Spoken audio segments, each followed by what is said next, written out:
Hello guys, नमस्कार. तर पुन्हा एकदा माझ्या नवीन ब्लॉगमध्ये तुमचं अगदी मनापासून स्वागत आहे.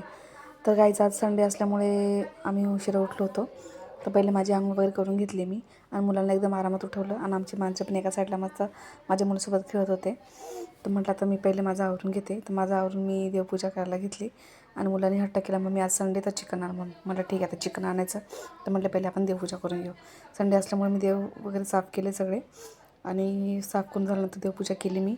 आणि घरामध्ये फ्रीजमध्ये फुलं पण होते, गुरुवारसाठी मी आणले होते. तर म्हटलं आता फुलं एवढे वेस्ट घालवण्यापेक्षा फुलं पण ताजी होती, तर म्हटलं आपण मस्तपैकी एक हार होऊन घेऊ. ते मी साध्या पद्धतीने एक हार होला देवाऱ्यासाठी. तर हार होऊन मी नाश्ता वगैरे काही मी केला नाही, कारण की दर रविवारी माझं नाश्ता वगैरे स्पेशल असतं. आता मला चिकन बनवायचं, तर कशाला उगाच आपण तेवढा वेळ वेस्ट घालूया. तर मुलं बोलले, मम्मी तू बनव, आम्ही तोपर्यंत बाहेर खेळतो.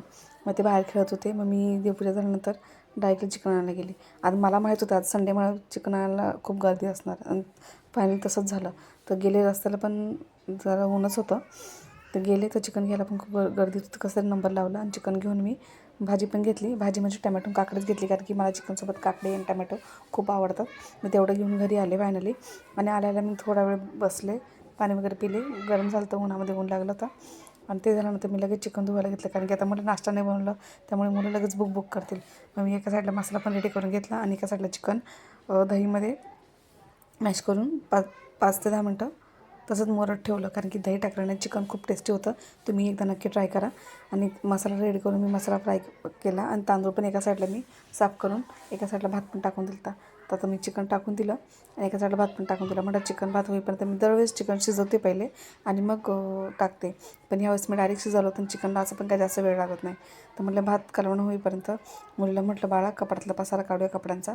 तिला ते सांगितल्यावर तिचं खूप जीवावर आलं. तिला अशी कामं सांगितले का तिला नको वाटतात, की मग मी एक दिवस सुट्टी असते त्यात पण तुम्हाला कामं सांगते. मग ते सगळं केल्यानंतर पण कसं तरी ती तोंड वाकडं झालं तिचं. नंतर बोलते, मम्मी झालं आता प्लीज जेवायला घे, कारण की त्यांना नाश्ता नव्हतं दिला मी, त्यामुळे त्यांना भूक लागली होती. मग आम्ही फायनली जेवायला वगैरे घेतलं. मस्त काकडी टमॅटो माझ्या मुलाला पण आवडतात जसं मला आवडतात. आणि खूप भाजी पण खूप छान होती. आणि इकडे जेवण वगैरे झाल्यानंतर किचनचा पसारा बघू शकता तुम्ही. मला एवढं सगळं बघून ना असं वाटत होतं गप गोदडी घेऊन गप झोपून घ्यावं. पण नाही, फायनली मी पाणी पण आलं होतं, सगळं किचन वगैरे आवरून घेतलं बघू शकता तुम्ही. आणि पाणी गरम करायला ठेवत. तुम्हाला वाटतं ही कळशी कासाठी ठेवली. आता ही कळशी म्हणजे गरम पाणी पिण्यासाठी, कारण की वातावरण जरा खराब आहे त्याच्यामुळे. आणि एका साईडला कपडे बघा तुम्ही ढीगभर पडले होते.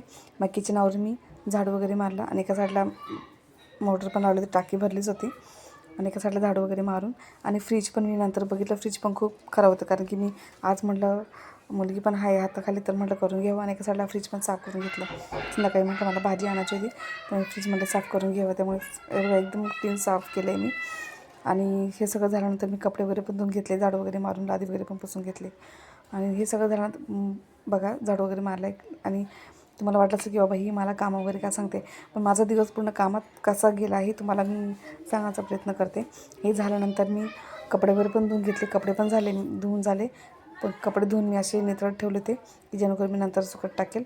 आणि सगळं झाल्यानंतर म्हणजे सगळे कामं झाली माझे. तर तुम्हाला माझा हा ब्लॉग कसा वाटला कमेंट करून नक्की सांगा. म्हणजे दिवसभराचे कामं तुम्हाला कसे वाटले. आवडल्यास लाईक करा, शेअर करा आणि चॅनलला सबस्क्राईब करायला विसरू नका. Bye bye.